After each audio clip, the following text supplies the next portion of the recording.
Semanario Local presenta Contrarreloj, una entrevista virtual.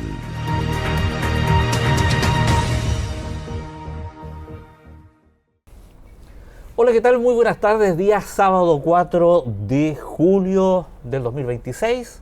Son aproximadamente una buena hora de la tarde. Ya se empieza a verse el crepúsculo y las avecitas de las calles de Buenos Aires que circulan por el entorno de la ciudad. Junto a Bernardo Candia, a quien doy una cordial bienvenida, nos reunimos una vez más para, junto a usted, compartir parte de lo que será esta nueva versión de Contrarreloj correspondiente a este fin de semana. Bernardo, como siempre, un gusto saludarlo. Buenos fríos, o sea, buenas tardes. Buenas tardes, señor Claudio Ojeda. Efectivamente, es una tarde fría, pero no por eso no tan cálida desde el punto de vista humano. Cuando uno está bien acompañado, con buenos textos, eso es muy bueno. Y eso le da un sentido, a lo mejor, a nuestras vidas. La buena conversación y la buena lectura, sí, son capaces de generar una dinámica diferente en las relaciones de las personas. Mira, traje 3 textos en esta oportunidad. Uno que es cómo la Iglesia construyó la civilización occidental, el prólogo del cardenal Antonio Cañizares, de Tomás Ward. Es un texto que da cuenta básicamente de la contribución de la Iglesia Católica a la civilización occidental. Muchas veces hay una creencia instalada de que desde Cristo posteriormente a lo que es la civilización occidental, la Iglesia Católica no hubo un aporte, sobre todo en la época de la Edad Media. Eso es absolutamente falso, porque son 16 siglos de historia, filosofía, de aporte a la cultura occidental de parte de la Iglesia. Muchos de los sacerdotes, sobre todo los benedictinos, fueron los que aportaron la tecnología, fueron los que aportaron por primera vez los molinos, fueron los primeros que desarrollaron la agricultura en forma consciente, sistemática, y por lo tanto también aquí está los aportes desde el punto de vista intelectual de la creación de las universidades. Eso relata este libro y cómo se vincula con la ciencia. Por lo tanto, es un libro que se debería de leer para efectos de tener mayores conocimientos de quienes buscan cuáles son los aportes de las distintas instituciones a la historia de la humanidad. Acá. Al desarrollo de las sociedades. Claro. Un texto bastante interesante. El segundo texto es más disruptivo. El hombre rebelde, de Albert Camus. Camus es un filósofo, para quienes no lo conocen, que aporta un concepto del hombre rebelde. Este hombre rebelde que en el fondo lo que trata es de fortalecer el yo individual, es decir, no el individualismo, sino el yo individual, contra los totalitarismos, es decir, contra el totalitarismo, en este caso comunista, o el totalitarismo nazista. Es decir, aquí hay un aporte importante, revelante, desde ese punto de vista de cómo se construye la esperanza a partir del hombre. Es decir, tú tienes que tener también ciertos quiebres en la vida y en la historia de la humanidad para hacer un aporte institucional y desde la individualidad en la construcción de un mundo mejor para el hombre. No va de la mano de los colectivismos, sino va de la mano del individuo. Del individuo, el yo individuo, que trata de fortalecer, en el caso del personalismo, la persona humana. Y el tercer texto es un clásico, diría yo, 2 clásicos en uno, El arte de la guerra. Según Sun Tzu. Yo sé que esto te gusta a ti, y Maquiavelo. Están los dos juntos. Están los dos juntos aquí. Claro. Es como dice un combo. Un combo. Estos 2 textos tienen aproximadamente, si yo no me recuerdo, como 1000 años de diferencia entre Sun Tzu y Maquiavelo, pero que tienen elementos en común. De hecho, se especula que probablemente Maquiavelo leyó el arte de la guerra de Sun Tzu. Es decir, Sun Tzu estamos hablando antes de Cristo y Maquiavelo por ahí por los años 1200 y tanto o 1400 y eso, digamos, es un clásico. O sea, quien no haya leído estos 2 textos no entiende los conceptos que se vierten actualmente incluso en las disputas de las empresas que usan mucho el texto de Sun Tzu para establecer la las ampliación de los competencias de los Claro, mercados. claro, la ampliación. Claro. Muy buena su selección, El arte de la guerra y Maquiavelo. A mí me gustan mucho. Son estos libros y agradezco a la memoria de un insigne abogado local osornino que tuvo la sabiduría y la capacidad en un momento determinado para prestarme 3 libros, justamente El arte de la guerra, Maquiavelo, y me prestó otro libro cuyas frases he usado generalmente y que era El gato pardo. para analizar los procesos sociales. Son 3 libros que son bastante interesantes. No, claro, y de bajo costo. Estos son libros que están entre 15 y 20 mil pesos, por lo tanto no son libros que uno deja de tomarte una cerveza o de fumar y te compras un libro, porque eso te va a ayudar mucho. Y que ayudaron en la construcción, por ejemplo, el de Maquiavelo, que era un libro que se leía en segundo año y medio en historia, en la clase de historia. En primer año se leía Ideario y Ruta de la Emancipación Chilena de un señor Iseguirre que sí tenía patines en los caballos, y en Maquiavelo se leía en segundo año medio, por lo tanto era parte de la cultura obligada que debían tener aquellas personas de nuestra generación, de mi generación, que ya venían con este bichito de la cosa pública y de aportar, puesto que el contenido de aula era significativo en esa dirección. Cómo contribuir en cuanto a qué contribuir a esto, de esta forma, relevando o poniendo en valor el individualismo y sacarnos esa casilla que nos colocaba en las masas y que nos obligaba a saltar porque todo el mundo saltaba, o a utilizar este concepto de única, grande y nuestra, cuando todas las cervezas finalmente eran lo mismo. Entonces, me parece muy... El hombre rebelde muy propio de Bernardo Candia, es un rebelde sin causa y con causa también muchas veces. Muchas gracias por este aporte, estimado. Bueno, quienes no leyeron El arte de la guerra parece que son las personas que están hoy día en algunos cargos de gobierno. es probable. Mira, a mí recientemente me llama mucho la atención 2 cosas que salieron públicamente que tienen que ver, uno, con el dictamen de la Contraloría, del cual por lo menos pude leerlo, son 7 páginas, en donde se hace el análisis con respecto a las atribuciones que tiene o tenía la ex ministra de Seguridad Pública, en donde lo central era si había excedido o no excedido sus atribuciones para pedir información. La ministra Steiner, que estaba en curso. Lamentablemente, la Contraloría ratifica que no tenía las atribuciones, que la ley no le daba esas facultades legales para poder, digamos, solicitar con nombre y apellido y con RUT un proceso que estaba en curso por parte de Investigaciones de Chile.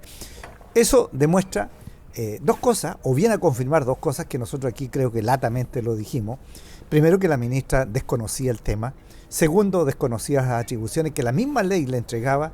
Tercero, que acuérdate que incluso llegó a no entender de que Gendarmería hacía poco menos de un mes que había sido traspasado al Ministerio de Seguridad Pública, y ella aparentemente desconocía esa realidad. Entonces, nombrar a una persona que llega a un ministerio tan importante y relevante, que está instalándose, que debería haber cumplido un rol desde el primer día, un rol relevante en torno a lo que es la delincuencia y el crimen organizado, bueno, y sin plan, una vez que llegan al poder, dicen, bueno, no tenemos plan.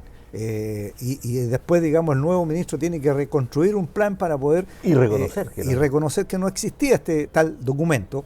Pero bueno, mira, esto refleja que hay que ser mucho más serio y riguroso en el nombramiento de las personas, y que la gente tiene que tener también una trayectoria pública.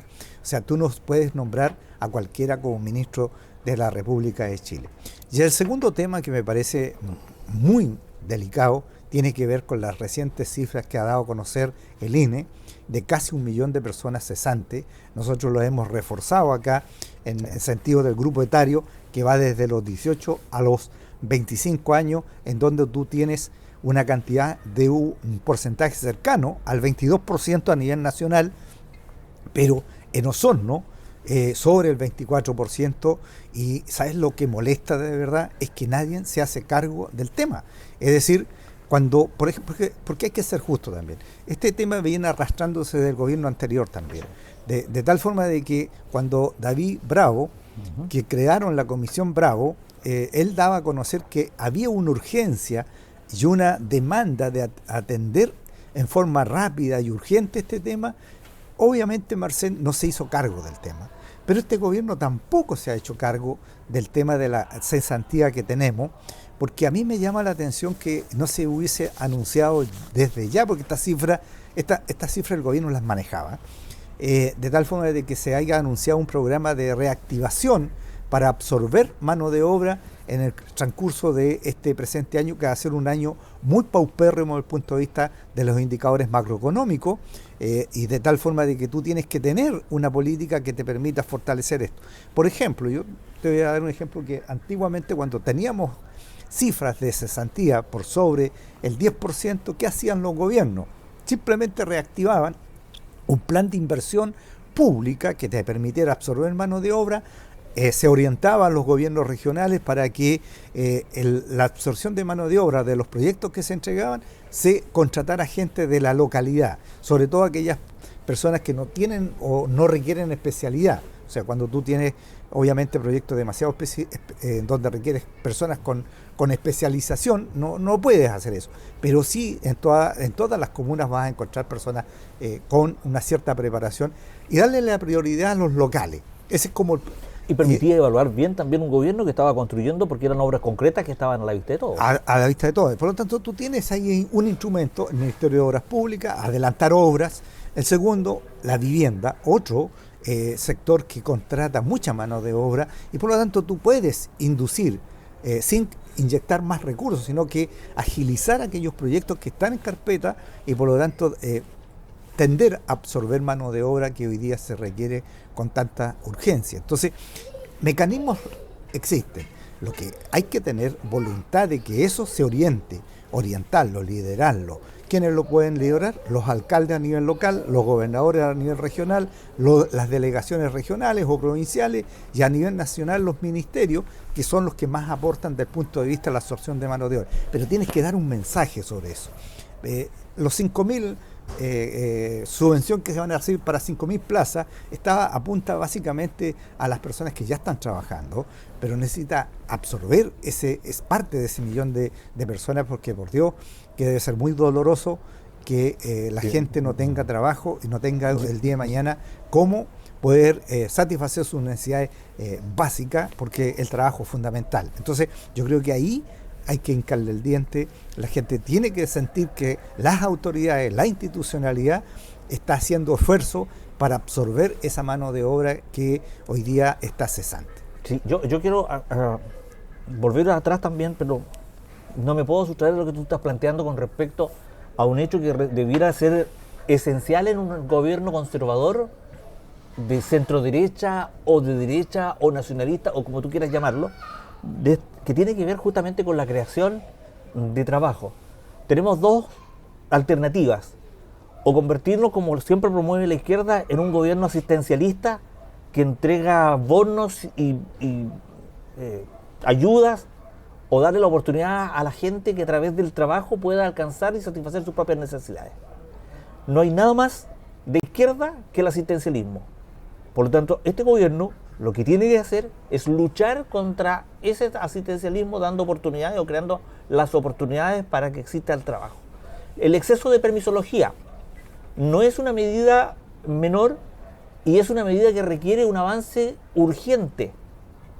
No se puede seguir esperando que la clase política avance al ritmo que a ellos les conviene. Bueno, pero Claudio, ya la ley se aprobó en el gobierno pasado para evitar o disminuir significativamente la permisología. O sea, dejémonos de discursos que ya la institución los resolvió. Es decir, se dictó una ley precisamente para poder agilizar los procesos y aprobar los proyectos con prontitud y agilidad. Entonces, seguir... ¿Hay proyectos aprobados? El proyecto está aprobado. No, pero ¿hay proyectos de inversión aprobados? Es evidente que hay proyectos aprobados, y lo que tienes es que adelantar la inversión, de tal forma de agilizar esto y permitir que esos proyectos absorban mano de obra. Entonces, ahí tú tienes que inyectar recursos. El Estado puede hacerlo, para eso aprobaron un marco presupuestario de 98.000 millones de dólares, en donde están establecidos porcentaje de esos 98.000 millones va para infraestructura. Lo importante es que los ministerios que más absorben mano de obra a través de los proyectos, tanto obras públicas como en este caso el Ministerio de la Vivienda, agilicen los proyectos. De tal forma que toda la institucional se ponga al servicio de esto, porque esto es una urgencia. Esto es una urgencia. O sea, seguir aceptando que exista 1 millón de personas cesantes y sin hacer nada, mirando para el cielo, pensando de que Dios les va a resolver el problema absolutamente temporal y humano, me parece un exceso. A nivel regional, ¿a qué le pedimos el catastro de obras de inversión al gobierno regional? Aquí tienes dos instituciones potentes. Tienes el gobernador, que tiene una cartera de proyectos que presenta los mismos municipios, los servicios públicos, pero también tienes la delegación regional, que tiene todos los servicios, responden a su liderazgo, es decir, ellos son los que coordinan a los ministerios y por lo tanto pueden dar a conocer y decirle al Ministerio de Obras Públicas, a su Ceremi de Obras Públicas, a su director regional de vialidad, agilicemos esto. Pero para eso tenéis que ejercer liderazgo y coordinar. Pero proyectos que tengan algún sentido de realidad, porque no vamos a reinsistir con el hospital Pararrahue. No, pero estamos hablando de proyectos que están aprobados con recomendación técnica y que tienen asignación de recursos, es decir, o sea, hay una cartera vigente. Hay una cartera vigente y todos los años hay. Entonces, hay que ejecutar, eso es lo que digo. Hay que agilizar eso para ejecutar esos proyectos y absorben mano ¿Nuestros de obra. parlamentarios qué rol cumplen aquí? Mira, los parlamentarios pueden, digamos, esto también ayudar en la parte legislativa, pero en la ejecución la verdad que no tienen nada que decir porque ellos representan un poder legislativo. Pero no pueden ir a tocar las puertas. Oye, apuremos un poquito. Claro, esas cosas de gestión. Pero en realidad aquí son las autoridades del Ejecutivo las que tienen que agilizar la ejecución de los proyectos. Las delegaciones. Mira, en este caso, si tú lo ves desde el punto de vista de la institucionalidad, gobernador regional, delegado regional, provincial, los ministerios y a nivel local los municipios. Son las instituciones del Estado que pueden agilizar y darle prontitud a esto. O sea, no puedes estar esperando. En tiempos normales tú puedes esperar, pero este es un tiempo no normal porque tienes un alto porcentaje de cesantía que necesita que la institucionalidad responda rápidamente a esta demanda. ¿El empresariado privado crees tú que está respaldando con mayor inversión a este gobierno? Mira, yo veo que los privados van a invertir siempre y cuando el proyecto les sea rentable. Lo demás es pura chimuchina. O sea, si el proyecto para un privado es rentable, en este caso económicamente, lo va a hacer. Los privados no invierten por, yo diría, por simpatía no, claro. Invierten siempre y cuando les sea rentable la iniciativa y el proyecto que van a desarrollar. No hay otra alternativa. ¿Qué aumenta la rentabilidad de los proyectos para los empresarios? ¿Un sistema laboral como el que se está proponiendo con 40 horas? ¿O eso es parte de la chimuchina? No, mira, yo creo que uno tiene que siempre trabajar con el realismo que te da la institucionalidad. Lo demás, digamos, andar especulando. Trabaja con lo que tienes. En el campo dicen hay que arar con los bueyes que uno tiene. Claro. Y por lo tanto, si la institucionalidad te da ciertas normativas, eso de andar quejándose. Nuevamente es la clase política la que genera este tipo de levadura que nos lleva a una discusión que no tiene patas ni cabeza, porque finalmente el empresariado sabe dónde colocar las lucas, sabe dónde invertir. Ellos tienen clarito que cuando el proyecto es rentable económicamente lo van a invertir. Ayudémosle. Tienen una institucionalidad. Chile tiene una institucionalidad que va a respetar las reglas del juego. Por lo tanto, aquí lo demás, digamos, es pura poesía. En este caso el Estado de Chile, a través de distintas instituciones, pueda agilizar y adelantar la inversión. Y por lo tanto, hágalo. Si aquí tienes que enfrentar una cosa que es una urgencia, que es la cesantía, para aliviar el dolor de muchas familias de todo Chile. O sea, tener 1 millón de personas cesantes, créeme, que es un asunto que debe ser atendido con urgencia. La desvinculación de funcionarios que estaban a contrata, producto del último gobierno, y que se hablaba siempre de una gran cantidad de funcionarios, ¿esas desvinculaciones van a incidir en la...? No, eso es marginal. O sea, seguir pensando que las instituciones públicas tienen un mar de gente, eso no es así. Y por lo tanto, las desvinculaciones que hicieron los municipios que tuvieron renovación de alcalde o la renovación del mismo gobierno, eso es marginal. Entonces se puede seguir avanzando. No, o sea, este país no se va a caer porque echaste un par de viejos de una institución. O cabros jóvenes. O lo que sea. ¿Me entiendes? El porcentaje no tiene la magnitud. ¿Este informe de la Contraloría con respecto a las fundaciones tuvo acceso? Mira, todas estas informaciones son para tapar cosas. Son voladores de humo que hacen que en el fondo el foco no sea lo relevante. Aquí lo relevante es el millón de personas cesantes. Lo sustantivo es eso. O sea, dígame una familia donde no hay ninguna persona que esté trabajando, ¿de qué vive? ¿Cómo sustenta su hogar? Mira lo que está sucediendo. Por eso yo insisto en el grupo etario de 18 a 25 años, que es sobre el 24%. Y si tú haces el cruce con los cabros que están hoy día asaltando, haciendo portonazos, esos cabritos tienen 15 a 18 años. Claro. O sea, calza la malla y por lo tanto tienes que anticiparte. No puedes solamente decir vamos a aumentar las penas y vamos a tirar 10 años. ¿Y qué? ¿Estáis preparando en la universidad del delito? A ese pobre cabro va a salir peor. Claro. Porque va a llegar a una cárcel donde, imagínate, nosotros tenemos cárcel, la capacidad para 45.000 personas. Hoy día tenemos 62.000 y creciendo. Entonces tú dices, ese niño de 18 años, adolescente, o de 15 o de 14, bueno, ese cabro si le tiraste 10 años va a salir de 25, 30 años, pero va a salir experto ¿en qué?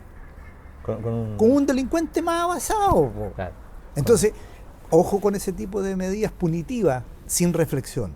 Y aquí, insisto, para mí este es un gobierno de personas que llegaron a gobernar sin experiencia, sin capacidad de reflexión para la acción, porque ellos no les gusta que los cuestionen. Fíjate la imagen simbólica del presidente diciéndole a la mamá de un cabro chico de 8 años, diciéndole, usted no sabe criar a su hijo, yo sé lo que hay que hacer. Esa es la típica mente de un totalitario. ¿Por qué vienen a decirte a ti cómo tienes que criar tu hijo? Hay ciertas normas generales, universales, pauta, pero no me vengan a decir a mí cómo criar a mi hijo. Claro, en el caso suyo lo hizo bien, así que no hay nada que criticar, pero no todo el mundo hoy día tiene una responsabilidad con la crianza de los hijos. Uno lo puede ver en la espera de la urgencia. Claudio, es el mensaje que se da. Claro. Ahora que el presidente no lo abordó de la forma... Primero no lo correspondía estar ahí. Claudio, uno es lo que es. Ya. Él no es un cabrón. ¿Tú crees que esto es de la esencia? Eso es parte de su ser. Él cree firmemente de que él ha sido iluminado por Dios y que esta iluminación le permite decirle al resto cómo tiene que conducir su vida. Ese es el problema y eso es muy totalitario. Perdóname. Sí. Hoy día, ¿tú crees que no el gobierno está desenfocado? El gobierno se está dando cuenta de que es mucho más complejo gobernar. Que es mucho más complejo gobernar un país. No es una empresa, no es algo en lo cual tú mandas y el resto obedece. Esta es una sociedad democrática, nos gusta o no, pluralista, diversa, con capacidad de pensar. Hacer más lento los procesos justamente por la búsqueda de consenso. Claro, porque la democracia precisamente es más lenta a lo mejor, o se percibe como más lenta porque tienes que llegar a acuerdo. Para gobernar tienes que llegar a acuerdo. Cuando tú ves, por ejemplo, otro dato, se juntan todos los alcaldes con el presidente de la República en la moneda para ver el tema de las contribuciones. ¿Cuántas veces lo hemos tratado acá? Sí. El portazo se sintió hasta Punta Arenas, porque no tienen capacidad de entender de que lo que van a hacer va a tener un impacto en el fondo común municipal y por lo tanto los primeros que están ahí afectados son los municipios, pero no son los municipios como institución, sino que el municipio va a tener menos recursos para poder enfrentar las demandas que va a tener de esa gente, de ese millón de personas que está cesante. Entonces tú dices, esto es un círculo vicioso. Si no tengo capacidad de escuchar, de entender de que efectivamente yo necesito recursos para poder enfrentar eso, ¿cómo le vas a pedir al municipio, oiga, ¿por qué no se prepara un par de proyectos de infraestructura para poder, digamos, absorber mano de obra en su comuna? Si por otro lado le estás quitando los recursos. En ese sentido, los líderes, los representantes en regiones, en provincias, en la seremía, en la subsecretaría, de personas con nula experiencia política o muy poca experiencia política, ¿le jueguen contra el gobierno? Sí, es evidente. Es evidente que una persona que va a aprender va a tener un año para poder tener ese aprendizaje, para darse cuenta cómo funciona el sistema, cómo opera, cómo hacerlo funcionar y además ganarse la confianza de sus funcionarios. Entonces, eso afecta. Por eso tiene que ser un mix. Los gobiernos buenos son aquellos que establecen entre la experiencia y ese empuje de la juventud. Pero tienes que hacer un mix. Pero cuando tú tienes el 90% de personas que no tienen ninguna experiencia, que van a aprender, bueno, los resultados van a estar a la vista. Esto mismo, mira, si esto mismo yo lo vi. Salud, que quiere ser carabinero. Esto mismo le pasó, por ejemplo, a Boric en los 2 primeros años. Personas que no sabían dónde estaban paradas. Entonces, cuando tú tienes ese tipo de conducción de un país, porque a Dios gracias Chile tiene institucionalidad. O sea, independientemente del gobierno, si tú vas al registro civil, puedes sacar tu permiso de certificado, lo que quieras, un carnet de identidad o un pasaporte, porque la institucionalidad funciona independientemente de los gobiernos. Pero si quieres conducir, si quieres liderar, tienes que tener una actitud muy distinta a la que hoy día uno observa, porque hoy día se quejan de la economía, pero la economía no se administra, se gobierna, se gestiona. Y por lo tanto, si quieres tener mayor crecimiento, tienes que gestionar para tener mayor crecimiento. ¿Hay poca gestión? Poca gestión, y la gestión tiene que ver mucho con el conocimiento y la capacidad de liderar. ¿Y la gestión que hay tiene poca difusión? Mira, yo insisto, todos los gobiernos se quejan de los medios de comunicación y la difusión. Eso es falso. Si los gobiernos, cuando algo hacen bien las cosas, la gente lo valora, lo resalta y busca la noticia. Claro. Pero no me vengan a decir, ese ya es una monserga vieja de todo gobierno que se queja. Pero voy a decir, hacemos tantas cosas y nadie me las comunica. No, eso no es así. Bueno, te voy a contar como anécdota. Me acordaba con una distinguida y excelente abogada que estuve conversando el día viernes, me parece, en la mañana, a quien envío un cariñoso saludo. Nos recordábamos de una situación de un funcionario del nuevo gobierno en ese tiempo, que llega a la gobernación de Osorno y se antoja retirar todas las fotografías de los militares que estaban ahí, porque él no iba a permitir que todos estos dictadores que habían estado entre el 70 y el 89, y los manda a retirar sin entender que esto era parte del inventario público, que era una situación delicada y tuvo que irse para afuera. En una oportunidad fui a conversar con él, hacerle un reclamo, le digo, mira, ¿sabes qué? Lo que está pasando es que usted esta situación nos está dando. Y me dice, ¿por qué no le reclamaste al gobierno anterior que me vienes a reclamar a mí? Bueno, la respuesta que yo le di fue porque nosotros permitimos que ustedes sean elegidos para que ustedes solucionen el problema que los de atrás no pudieron. Esa misma respuesta la tenemos que darle hoy día a José Antonio Kast. Claro, la democracia permitió que José Antonio Kast sea electo presidente de la República para que él solucione los problemas que el otro gobierno no fue capaz de solucionar. No para que nos dé excusas de que no han podido avanzar porque el gobierno de atrás le dejó una trampa que no les permite avanzar. Mira, yo siempre me recuerdo unas palabras de la Angela Merkel, que fue presidenta de Alemania, y ella decía que cuando tú asumías un cargo, asumías con todo lo que venía desde atrás. Lo demás es andar dando excusas o justificando su inacción para liderar. Si a ti te eligieron para resolver los problemas que el otro no resolvió. Y es es parte de la idiosincrasia nacional. Nosotros nunca íbamos a un mundial por la culpa del árbitro. No era porque no metiéramos goles, sino era porque el árbitro era el que nos robaba el partido. Entonces siempre le hemos dado la culpa, siempre hemos hecho responsable a otros de las cosas que no nos hemos capaces de hacer. Siempre le echa la culpa al empedrado. Así dice una frase popular. Oye, y esa la va a entender todo el mundo. Y ya que te recuerdas de Angela Merkel, me gustaría que hoy día 4 de julio, aniversario de Estados Unidos, le envíes tu particular saludo a Donald Trump. No, a él no. Amigo personal. Pero sí a Estados Unidos, un pueblo maravilloso que de verdad su independencia también nos ayuda a nosotros. Así es. Y por lo tanto eso también hay que destacarlo. siempre ha jugado un rol importante de amistad con Estados Unidos, Chile, o una relación por lo menos de cercanía. Y en segundo lugar, el pueblo norteamericano se merece celebrar.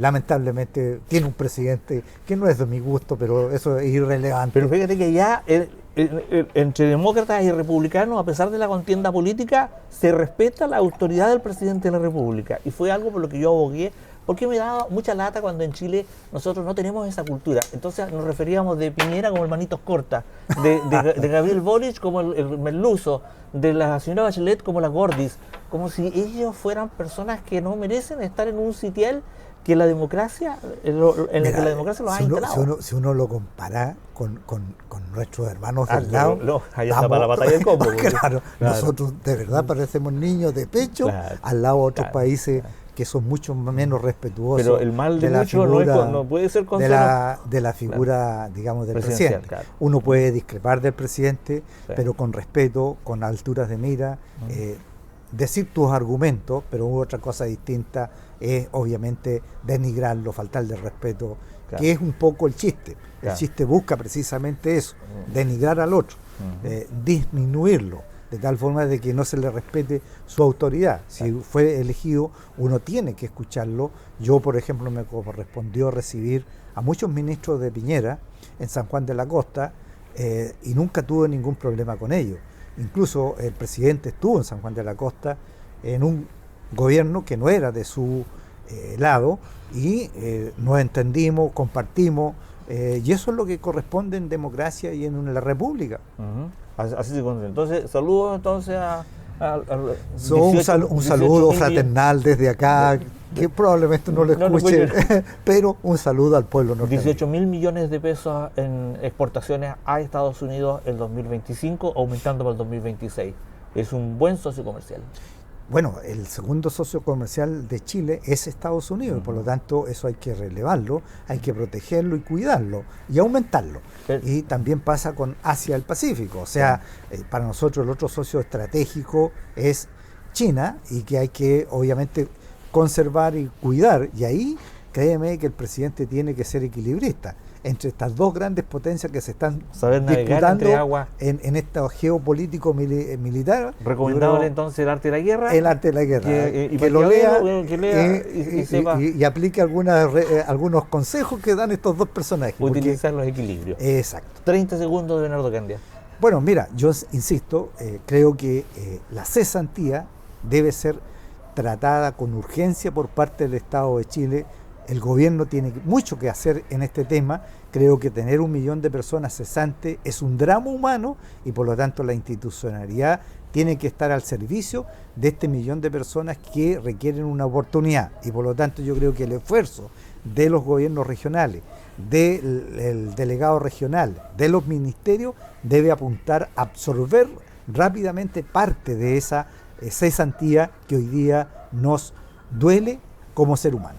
Muchas gracias, Bernardo, por haber estado con nosotros, por compartir este espacio y aportar a esta discusión dando un enfoque diferente que no comparto al 100%, pero me parece bien. Usted tiene... La mente totalitaria es muy difícil convencerla. Sí, yo me quedo con algunas frases antiguas que yo no quisiera mencionar en público, pero que hablan de la necesidad de trabajar más porque es el trabajo duro y tesonero el que nos Pero para trabajar hay que tenerlo. Hay que tener trabajo, y si no, inventarse el trabajo. Porque ¿qué es primero, el huevo o la gallina? Claro. Un saludo al municipio que partió esta semana con unas reuniones, se ha visto más en los medios con una forma un poco más positiva. Creo que el señor Bachmann está de vacaciones.